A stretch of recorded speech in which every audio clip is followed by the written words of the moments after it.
C'est une histoire du bout du monde, qui commence à la fin du XVe siècle, le jour où un navigateur portugais découvre la pointe de l'Afrique, qu'il baptise le Cap des Tempêtes, à 11 000 km au sud de l'Europe.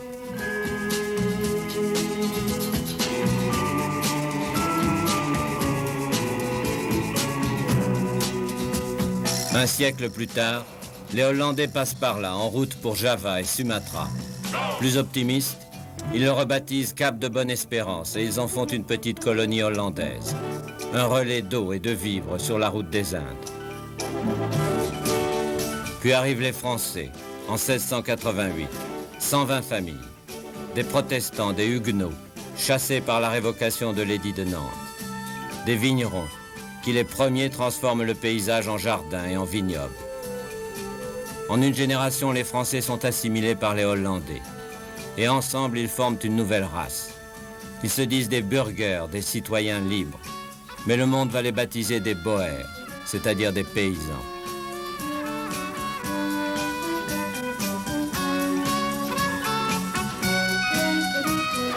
Voici enfin les derniers venus, les Anglais.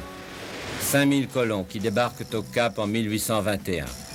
Le Congrès de Vienne vient de donner cette colonie hollandaise à la couronne britannique.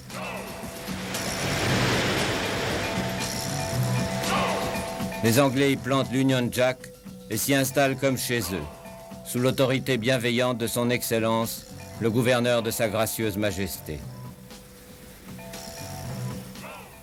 Mais les Boers qui sont là depuis plus d'un siècle refusent la domination anglaise. Ils préfèrent partir et s'enfoncer vers l'intérieur de l'Afrique.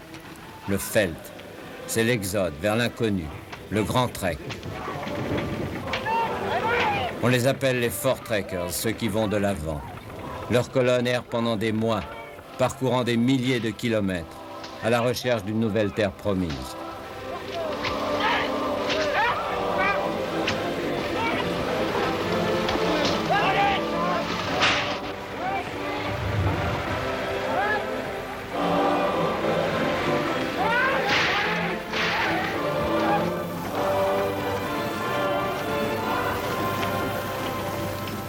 Chaque soir, au centre du lager, le cercle des chariots, ce nouveau peuple élu rend hommage au Dieu de la Bible.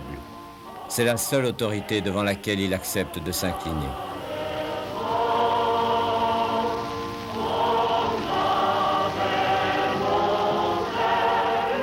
Ce sont des pionniers, des puritains, des hommes libres, farouchement indépendants, durs envers eux-mêmes et envers les autres. Dans leur marche vers la terre promise, ils rencontrent d'autres nomades qui, eux, sont venus du nord, les Bantous.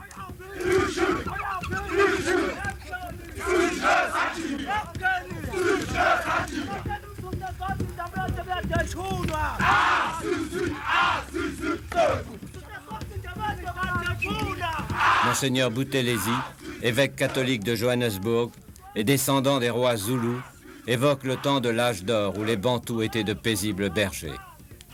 C'était la vie pastorale et agricole.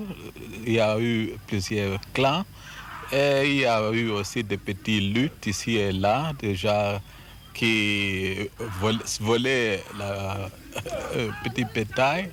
Et puis il y a eu des batailles entre eux autres pour ça. Mais c'était du sport, quoi. Si les temps ont changé au début du 19e siècle, la faute en est qu'il eût cru à Napoléon. Il y a eu un chef bantou, Tingiswayo, qui est allé au Cap, qui avait entendu parler de Napoléon, de la conscription générale. Et c'est lui qui a commencé l'organisation militaire. Mais après, là, avec cette introduction de la conscription générale, alors là, la seule vertu qu'on reconnaissait, c'était le courage. À partir de là, les tribus des Zoulous et des Matabélés sont devenus de farouches conquérants et ils ont fondé des empires à la pointe de leurs lances.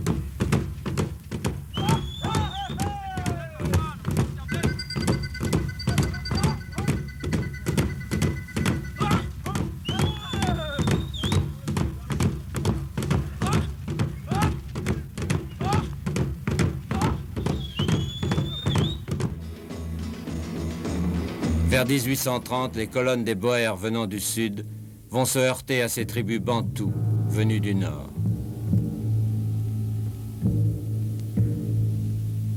En 1837, une de ces colonnes débouche au Natal, le pays des Zoulous.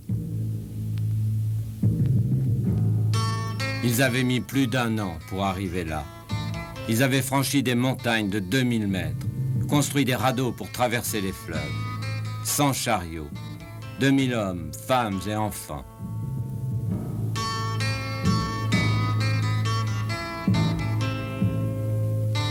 Leur chef, Piet Retief, avait fait un grand rêve, fonder la République libre de Nouvelle-Hollande. À l'intérieur du monument des Voortrekkers à Pretoria, Desmond Colborne, licencié d'histoire, évoque l'épopée de ses ancêtres boers. Piet Retief et ses compagnons avaient été reçus en amis par les Zoulous. Le roi Dingaan, le grand éléphant, la patte du lion, avait signé d'une croix un traité concédant des terres aux sorciers blancs. Puis il avait organisé une grande fête en leur honneur.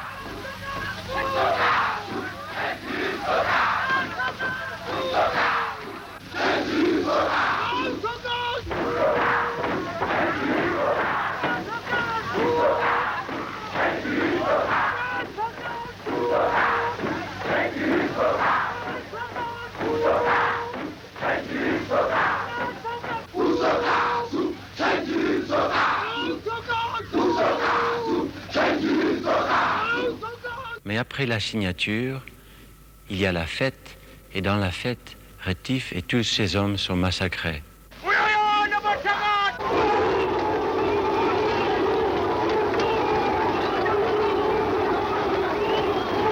Dans la nuit même, les femmes et enfants du groupe de Retief sont massacrés à leur tour.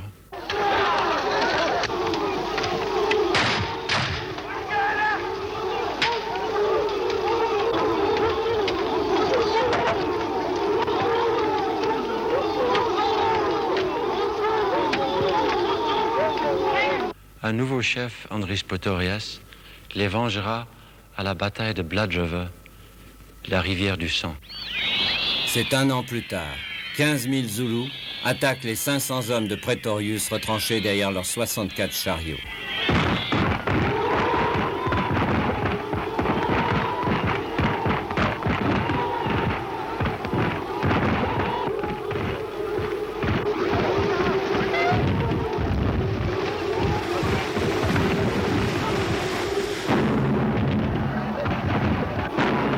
« 3000 Zoulous sont hachés par les 16 canons de Pretorius.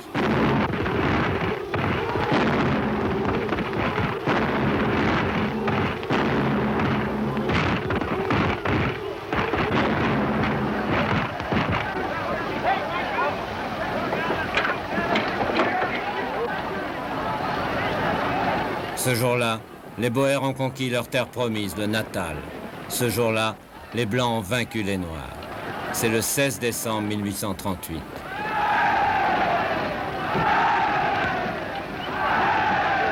Un seul jour de l'an, à midi, le rayon de soleil qui part d'en haut du dôme illumine tout à fait en bas le tombeau. Ce jour-là, c'est le jour anniversaire de la bataille de Bladjove. C'est aussi le jour de la fête nationale de la République sud-africaine. Le même jour, le 16 décembre, débarquaient à Port-Natal ceux que les Voortrekkers avaient fui, les Anglais.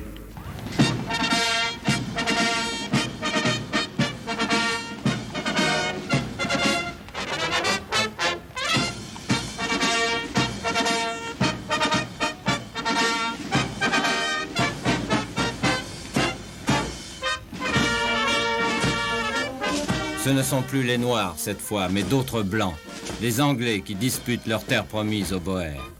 Ils arrivent par la mer, eux, et ils débarquent de plus en plus nombreux pour occuper les côtes du Natal.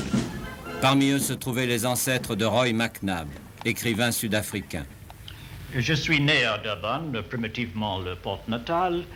Les Écossais étaient parmi les premiers Blancs qui sont arrivés, qui s'est installé dans le Natal en 1824.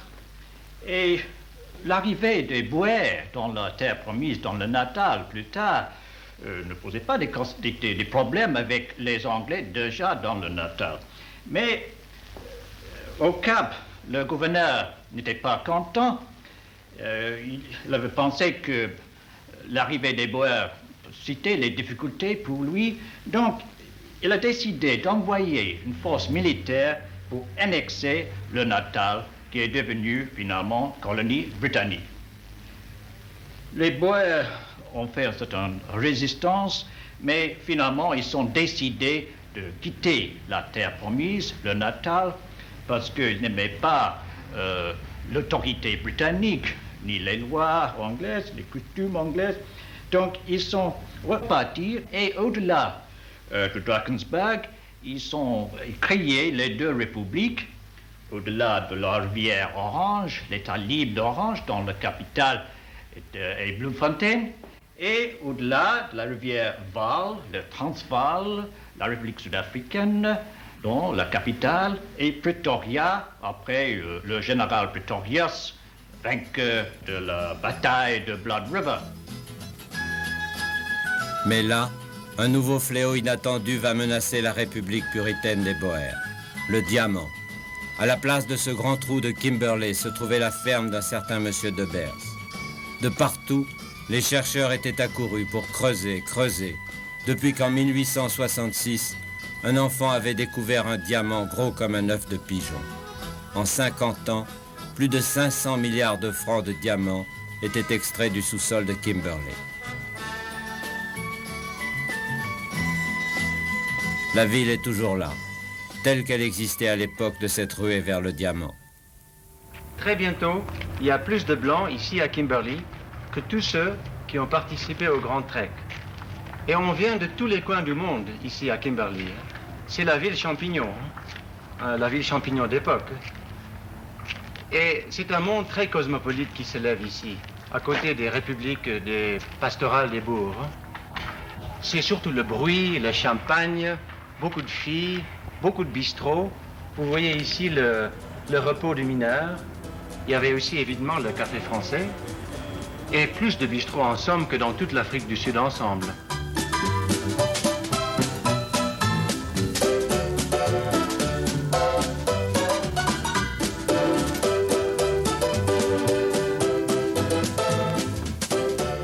Les Anglais ne vont pas laisser échapper ce trésor fabuleux, et particulièrement l'un d'entre eux, Cecil Rhodes, qui va devenir le roi de Kimberley.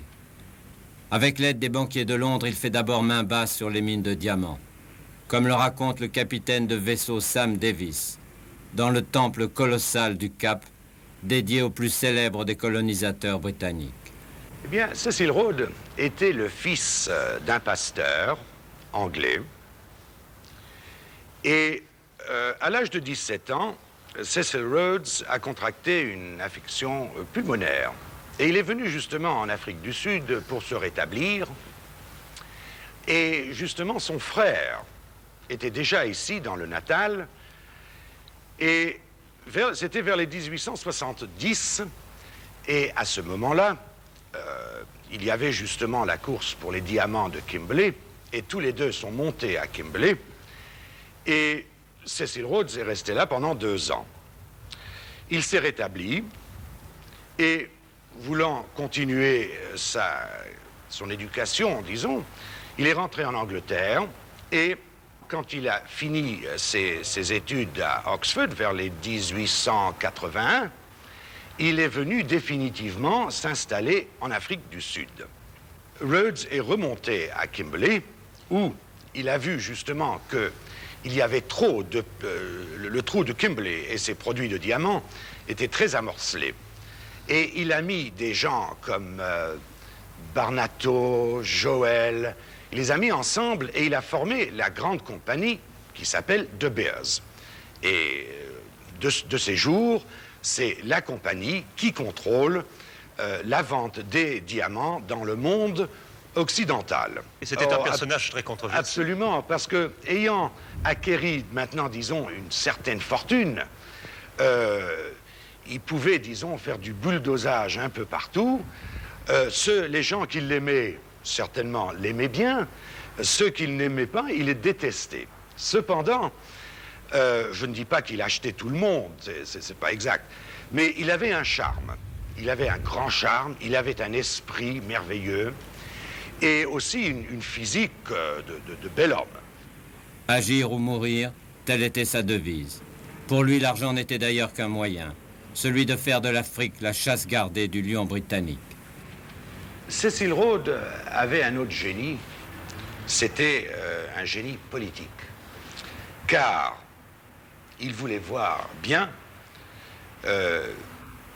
son chemin de fer, sa route, relier le Cap au Caire. C'est-à-dire qu'il voulait voir une ligne rose qui faisait, disons, l'épine de l'Afrique.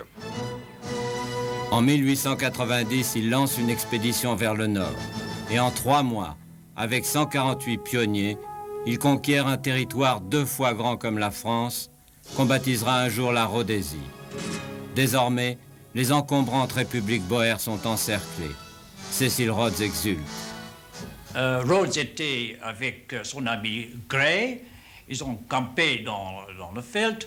Et une nuit, une pleine nuit, il a crié « Gray, Gray, réveillez-vous, réveillez-vous !»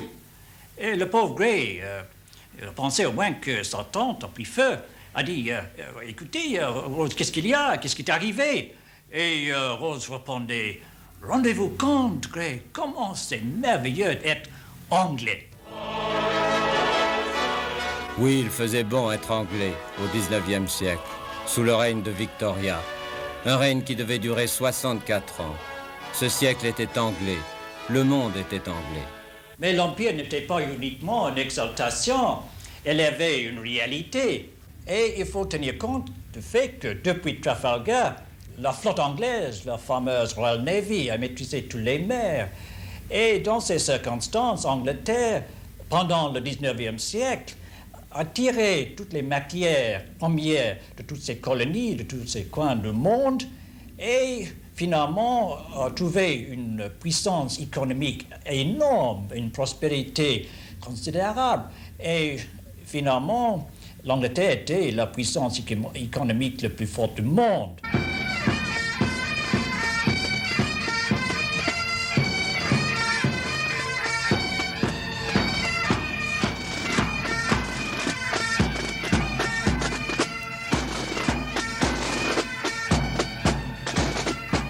Puissance militaire aussi, fondée sur des siècles de tradition, sur une armée de métiers, machine impeccable et disciplinée, comme le célèbre régiment écossais des Black Watch.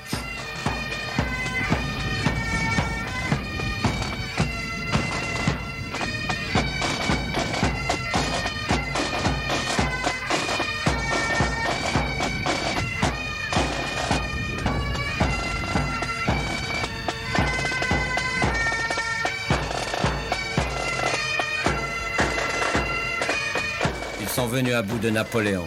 Ils ont participé à toutes les guerres coloniales. Ils sont les sentinelles de l'Empire.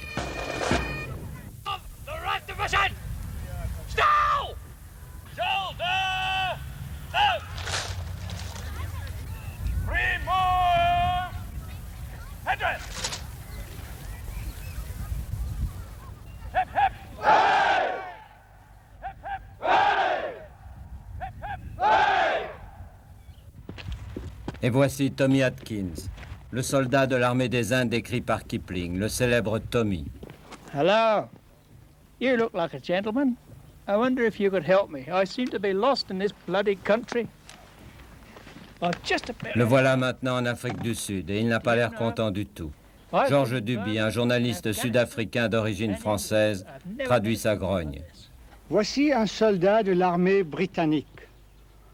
Un ancien soldat du régiment 94.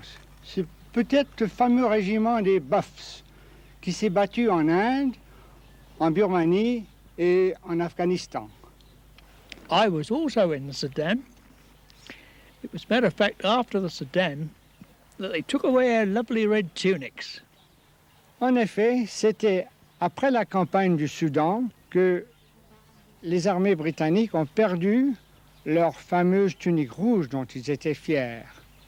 Maintenant, ils portent cet uniforme kaki, le mot kaki, un mot persan qui veut dire poussière. Avec cet uniforme, ils portent aussi l'équipement qui s'appelle Slade Wallace, qui comporte 2 cartouchières, une quarantaine de cartouches dans chacune.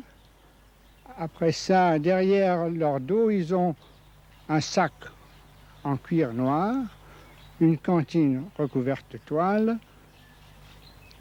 une grande couverture roulée et une musette dans laquelle ils portent leurs affaires personnelles.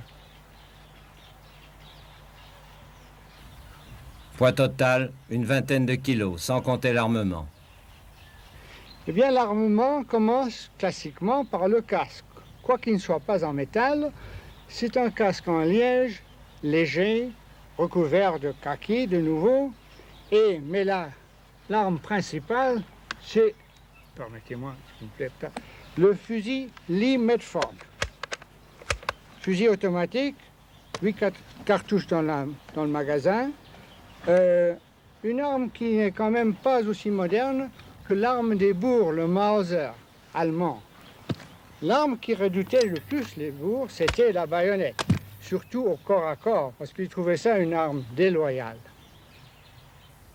Face à ce soldat de métier, un peuple en armes, les Boers, des partisans, des chasseurs habitués à l'embuscade.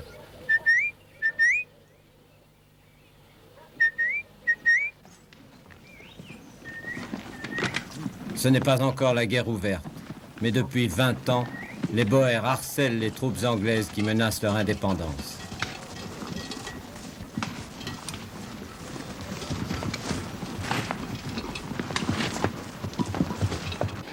Wie is jij? Ik is brigadier Pretorius. En uw naam, commandant? Ik is commandant van de Merwe van Bronkhorst-Spruit. Le commandant van der Merwe est le chef d'une petite bande composée des membres de sa famille et de ses serviteurs. Un commando, oui, le nom vient de là. À l'origine, un groupe d'autodéfense contre les Noirs.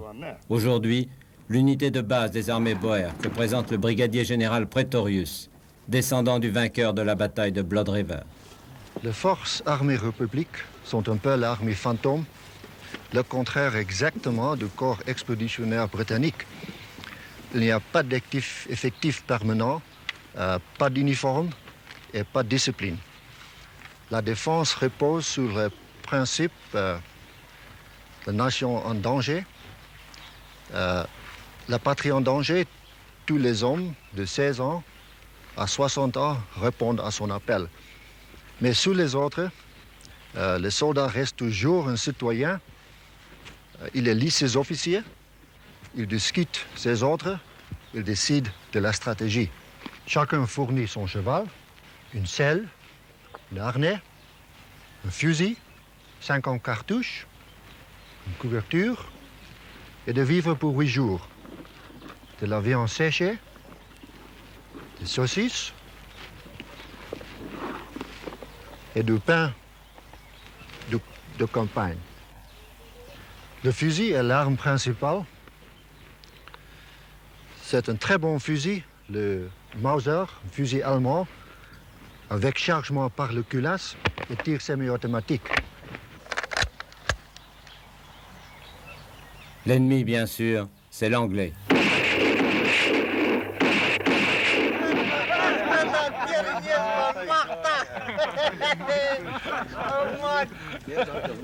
Nee, wat gaat nou aan met jullie man hier van? Dat was nooit zonder respect geweest voor de medemens. Le commandant van der Merwe se considère comme un soldat de Dieu.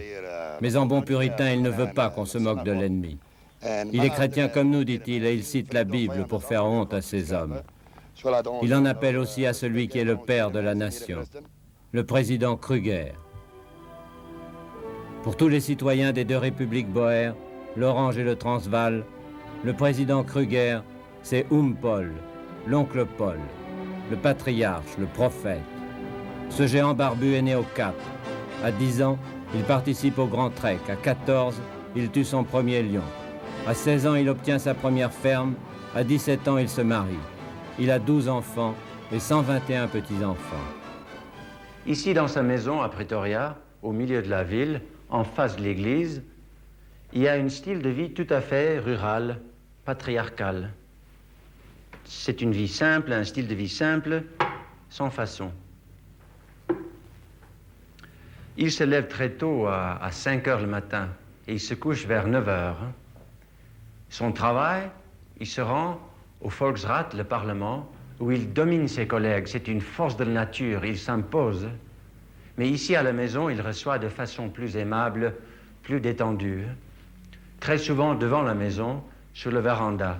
Sa femme est effacée derrière le patriarche. Elle aussi a une façon de vie très simple. Elle vendait du lait aux voisins à Pretoria. Comme autre passe-temps, il n'y en a pas. Sauf la lecture du Bible, et pour lui, c'est beaucoup plus qu'un passe-temps. C'est le fondement de sa vie. Il a très peu d'éducation scolaire. Il n'a que 3 mois à l'école. Et pour le reste, c'est la Bible qui l'a façonné.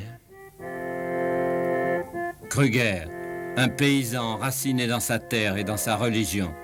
Un homme du passé qui refuse le 19e siècle qui s'avance en uniforme britannique. C'est ici où s'est déroulée une partie de sa vie publique. Une vie publique que dès ses débuts s'est incarnée, s'est identifiée à celle du Transvaal. Il est réélu 4 fois, presque 20 ans dans la présidence. Mais en 1886 arrive le grand défi de sa carrière. C'est l'or qui est découvert à Johannesburg. Donc c'est la ruée de beaucoup d'étrangers qui viennent s'installer au Transvaal parmi les bourgs.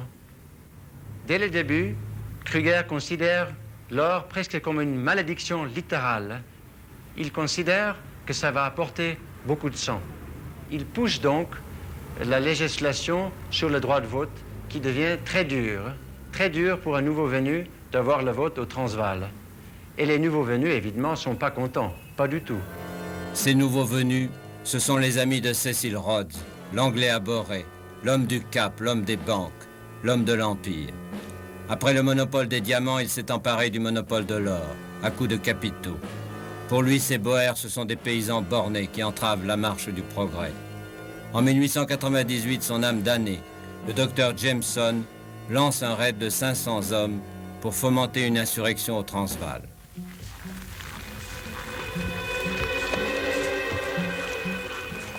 Les commandos Boers qui veillent à la frontière vont intercepter le raid de Jameson. Ce sera le premier incident.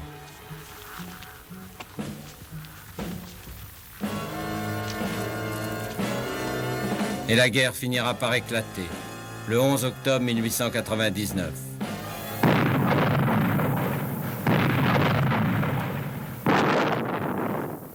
Le président Kruger a pris l'offensive en 3 directions. Vers l'ouest, en direction de Mafeking, d'où le raid Jameson était parti. Vers le sud-ouest, en direction de Kimberley, royaume de Cecil Rhodes et du Diamant. Vers l'est, le Natal, la Provence perdue et la mer.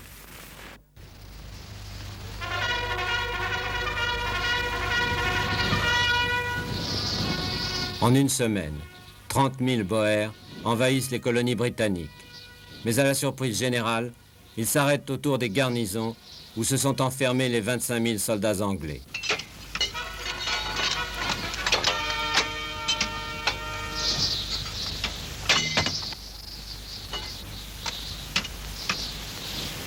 L'armée Boer s'enlise dans la guerre de siège autour de Mafeking, Kimberley et Ladysmith.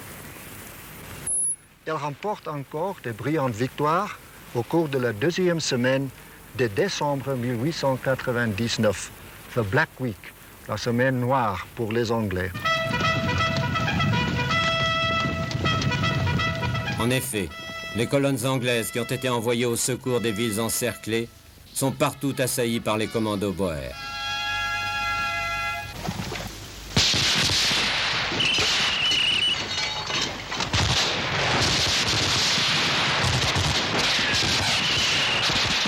La fière armée anglaise qui manœuvre comme à la parade, croit qu'elle ne fera qu'une bouchée de ces hordes de paysans.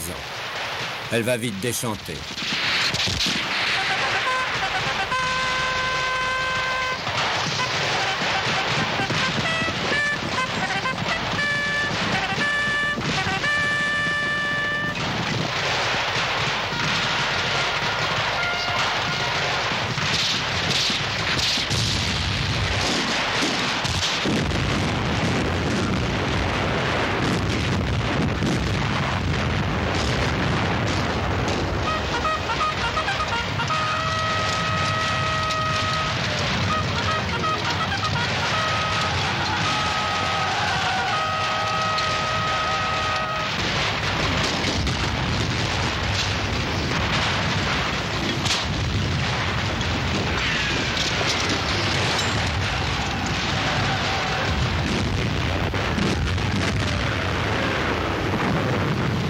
Les généraux anglais font donner le canon, puis la cavalerie, comme à Waterloo, comme en Crimée. Mais ce n'est pas une guerre comme les autres. Ces diables de Boer ne respectent pas les règles de l'art. Et chaque fois, la cavalerie de Sa Majesté tombe dans les pièges que lui tendent les hommes de la brousse.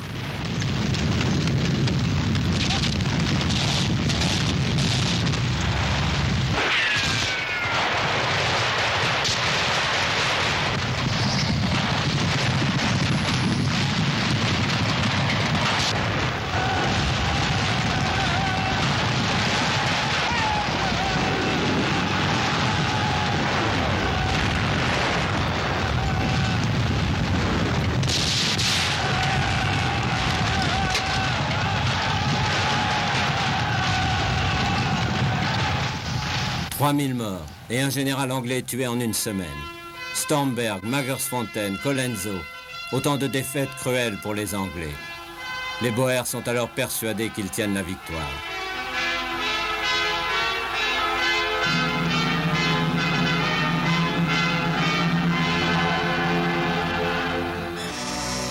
Grâce à la TSF, les tristes nouvelles de la Semaine Noire parviennent à Londres dans la journée.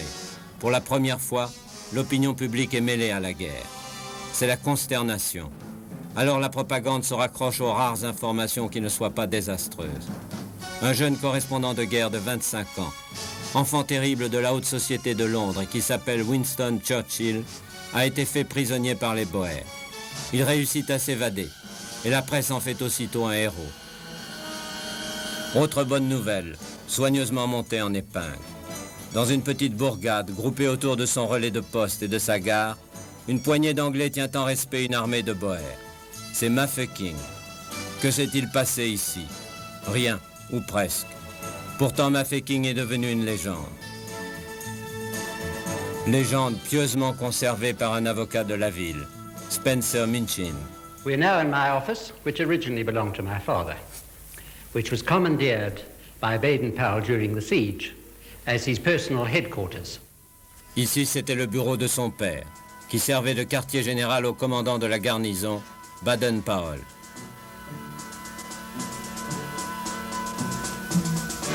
Baden-Powell, 43 ans, colonel de hussards, officier type de l'armée des Indes. Il a fait campagne en Afghanistan, au Soudan, en Rhodésie. Et il a reçu la mission obscure et ingrate de défendre Mafeking à 1500 km au nord du Cap et à 350 km de Johannesburg. Un poste perdu dans la brousse. Une petite ville d'1 millier d'habitants, mais qui est un nœud ferroviaire aux confins du Cap, du Transvaal et du Bechuanaland. Un point stratégique, gardé par 1000 soldats anglais qui résistent à 8000 Boers. Un exploit, certes, mais dû surtout au génie de la mise en scène de Baden-Powell. Largely because of Baden-Powell's intelligent showmanship, whereby he bluffed them that the town was more heavily fortified than it in fact was. Il réussit en effet à bluffer les Boers, en leur faisant croire que la ville était solidement fortifiée. Sundays, of course. Le dimanche, bien sûr, on ne se battait pas. Et Baden-Powell avait remarqué que les gens d'en face, quand ils sortaient de leurs tranchées ce jour-là, enjambaient des barbelés, comme ça, et comme ça. Aussi, il donna l'ordre à ses hommes d'en faire autant, comme ça, et comme ça, alors qu'il n'y avait aucun barbelé du côté anglais. Il fallait beaucoup d'astuces, en effet, à Baden-Powell pour défendre une aussi mauvaise position. Le pays autour de la ville est plat comme la main, avec la rivière Molopo au centre et Mafeking sur le bord. Une seule hauteur, Canon-Copier. Qui tient Canon-Copier, tient la ville. Le 31 octobre, un mois après le début du siège, les Boers avaient essayé de s'en emparer, mais sans succès. Ce combat allait d'ailleurs faire une dernière victime inattendue, après la bataille, dans la ville même. We are now in Dixon's Hotel, which is the old central headquarters and military mess of the defending forces. L'hôtel Dixon servait de messe aux officiers de la garnison. Là était le bar où s'est joué le drame dans la nuit du 31 octobre, après la bataille de Canon-Copier, alors que les esprits étaient encore très échauffés. This bar has seen a lot of drama. For instance, on the night of October the 31st, when just after the Battle of Imaginez cet endroit peuplé d'officiers, et parmi eux, un correspondant de guerre, Parslow. Celui-ci se met à critiquer la manœuvre de la journée, qui a pourtant été un succès. Soudain, l'officier d'artillerie, un certain Murchison, sort son revolver et l'abat sur place, ici.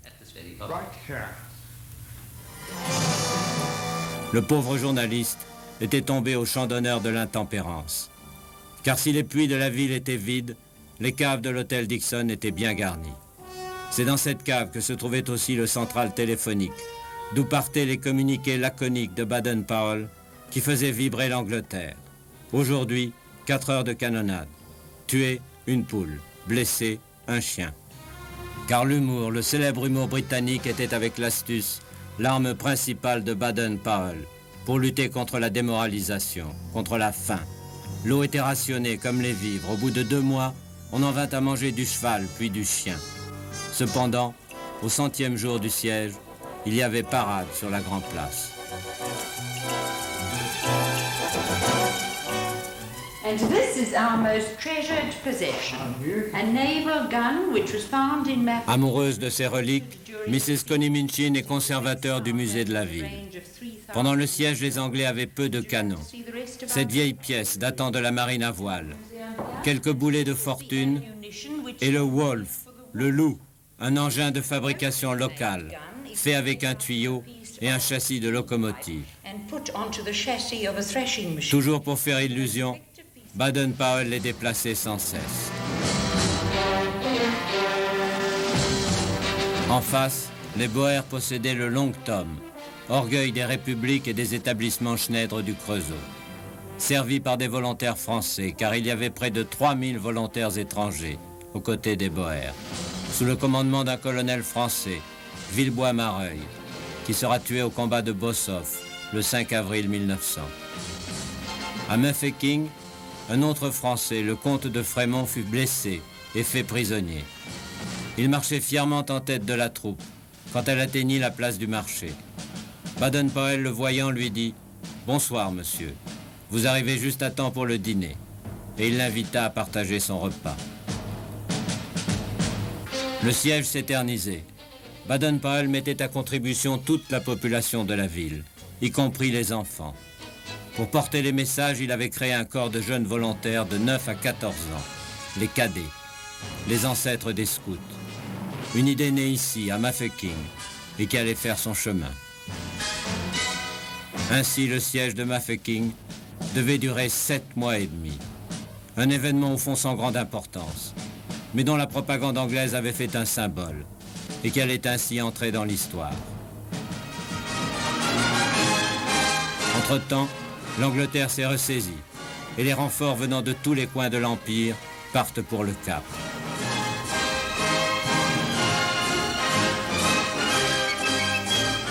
Après la Semaine Noire, un nouveau commandant en chef a été nommé, le maréchal Lord Roberts. Il prend pour chef d'état-major un jeune général qui vient de faire beaucoup parler de lui au Soudan, Lord Kitchener. Le rouleau compresseur anglais s'est mis en marche. En février 1900, plus de 100 000 hommes et plus de 100 canons ont débarqué et sont maintenant à pied d'œuvre. Avec eux, l'ère de défaite était close.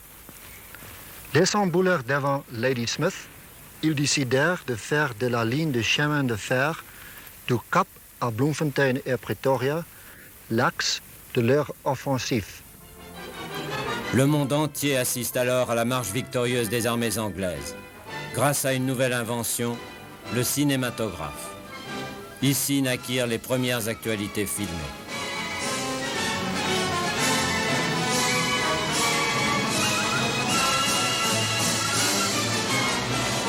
Près de 150 000 Anglais contre 30 000 Boers, c'était devenu une promenade militaire.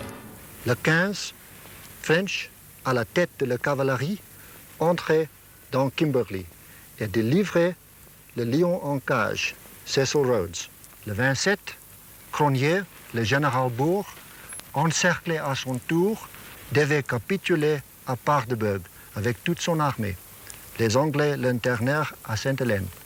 Le 1er mars, Buller délivrait enfin Ladysmith. Début avril, les troupes britanniques défilaient dans Bloemfontein, capitale de l'État d'Orange. Le 31 mai, dans Johannesburg. Le 4 juin, à Pretoria, capitale du Transvaal. Mais l'événement qui fit le plus de bruit fut la délivrance de Mafeking le 18 mai. Sans un seul coup de feu, les Boers avaient déjà levé le siège à l'arrivée de la colonne de secours.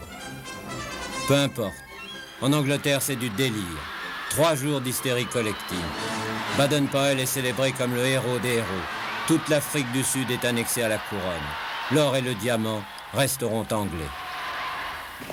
C'est la fin de la guerre, mais c'est le début de la guérilla contre l'occupant, contre l'anglais.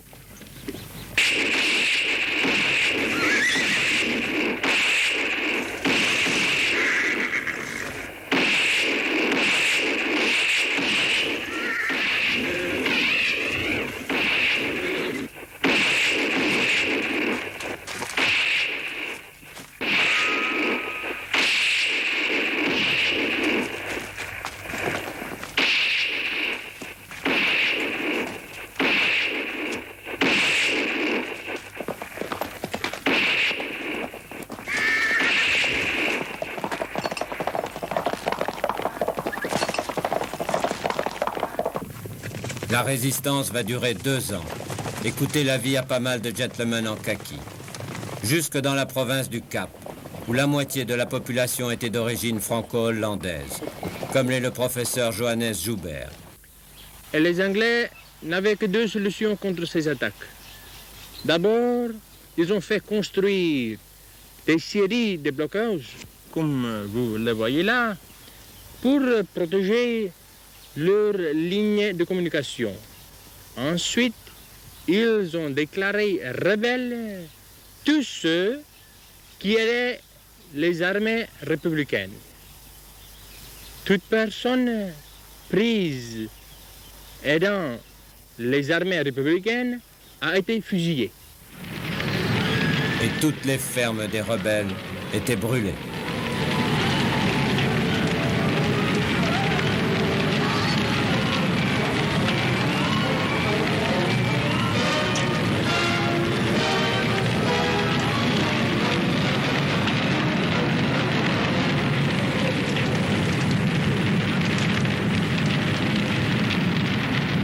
Oui, déjà, en 1900, en Afrique du Sud, c'est l'engrenage de la répression. Attentats, représailles, exécutions sommaires. Et pour finir, oui, déjà, les camps d'internement, qui deviennent vite les premiers camps de concentration.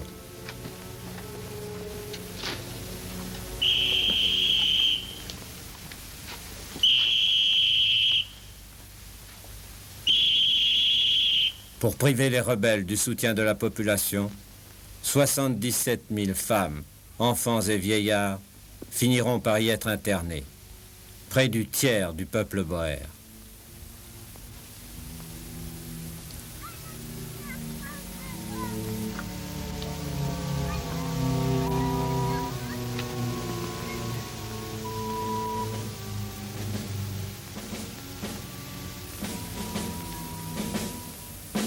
Le vieux président Kruger avait rejoint le Mozambique et s'était embarqué pour l'Europe, afin d'y chercher du secours.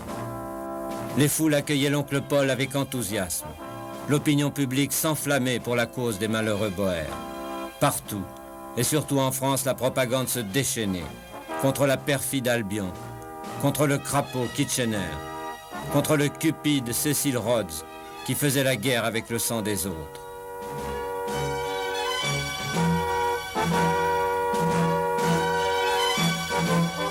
Le caricaturiste Moisan a retrouvé les journaux de l'époque, qui étaient féroces.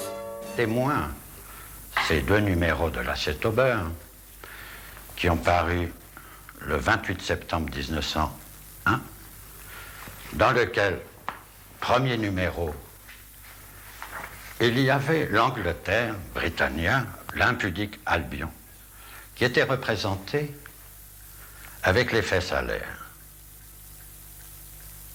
Et ces fesses, c'était le portrait vivant et craché d'Édouard VII.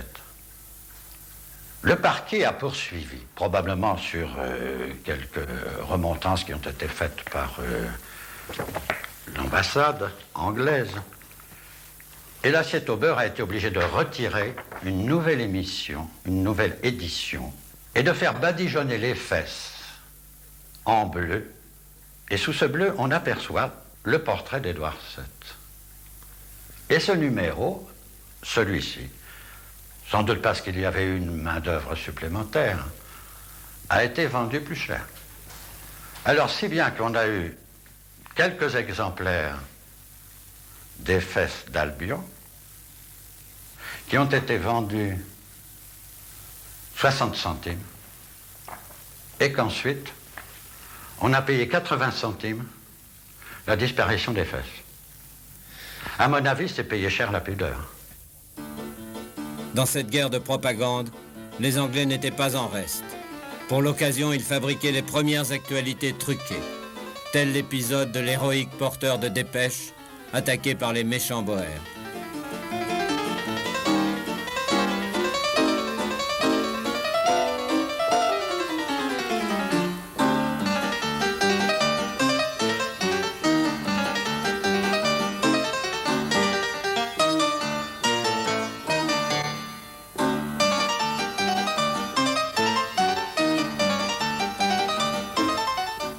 N'empêche, le soldat britannique allait porter longtemps les stigmates de cette guerre des Boers, de ces atrocités, de ces camps de concentration.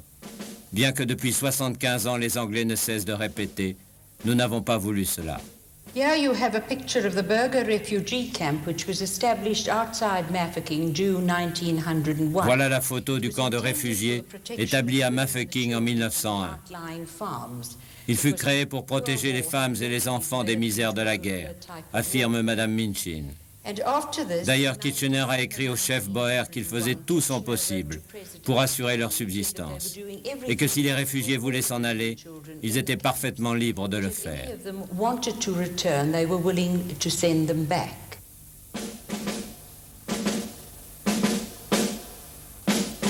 Une femme écrivain d'origine Boer, dont la famille fut internée d'un autre avis, Rita Elferink. On a donné l'explication que c'était pour protéger les femmes contre les périls de guerre. Mais c'est un peu ironique ça, la protection des femmes. Ils sont trop des enfants, trop des femmes qui sont morues. Mais en même temps, on a eu une figure comme Emily Hobhouse de l'Angleterre, une grande femme, qui a fait tout possible pour soulager le sort des femmes dans le camp de concentration. Et on peut dire qu'ils sont toujours les deux côtés. On a eu une grande héroïne comme Emily Hobhouse. On a eu les autres atrocités qui se sont passées.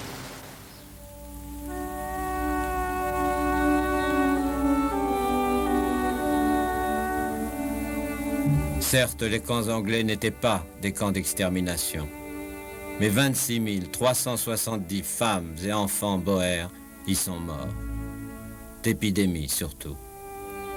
1/10 de la population totale des Boers. Miss Emily Hobhouse, cette Anglaise qui avait créé à Londres un comité d'aide aux Sud-Africains, avait raison d'écrire. Depuis l'Ancien Testament, on n'avait jamais vu une nation tout entière faite prisonnière.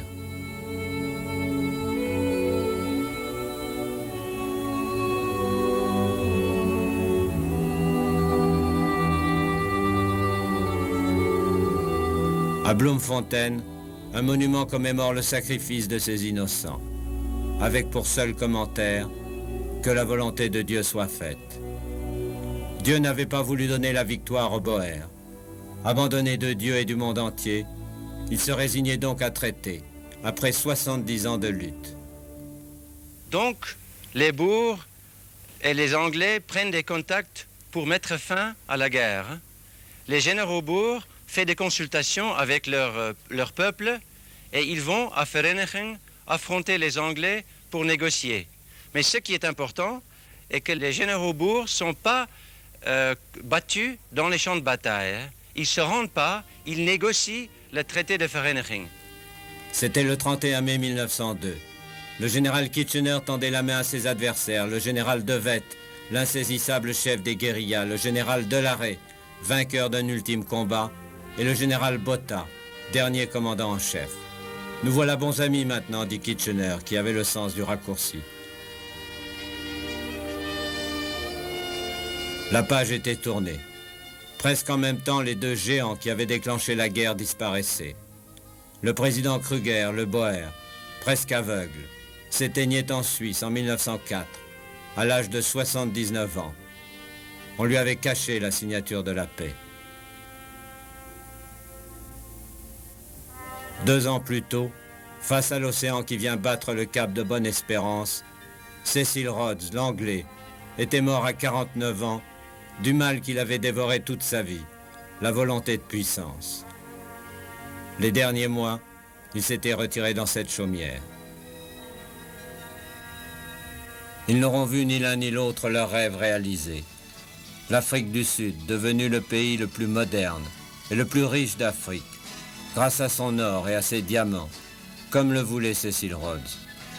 Une république libre et indépendante qui s'est détachée de la couronne britannique en 1968, comme le souhaitait Kruger.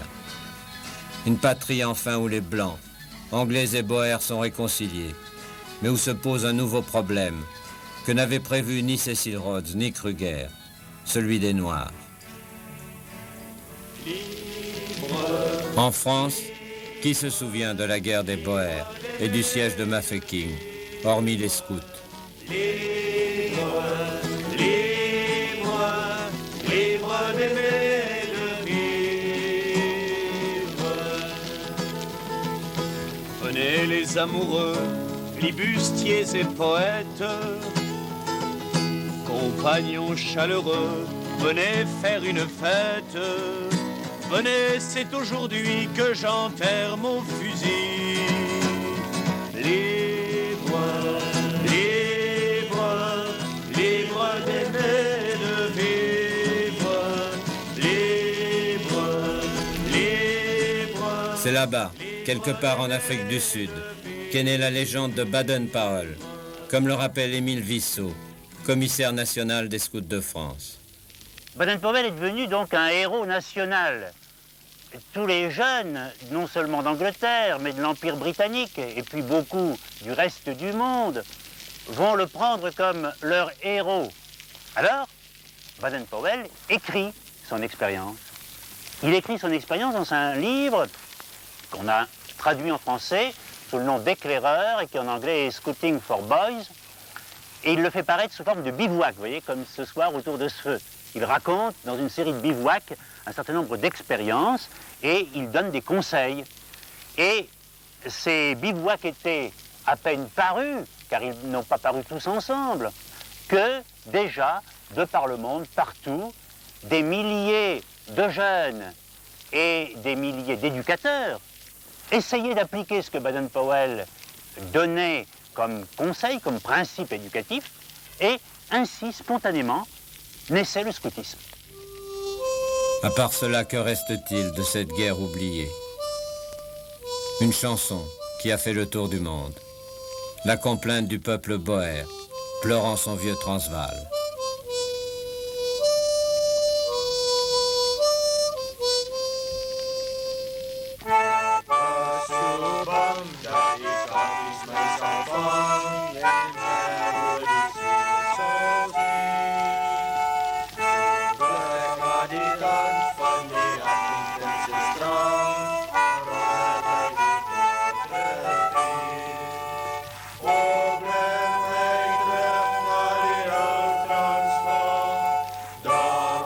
Sorry.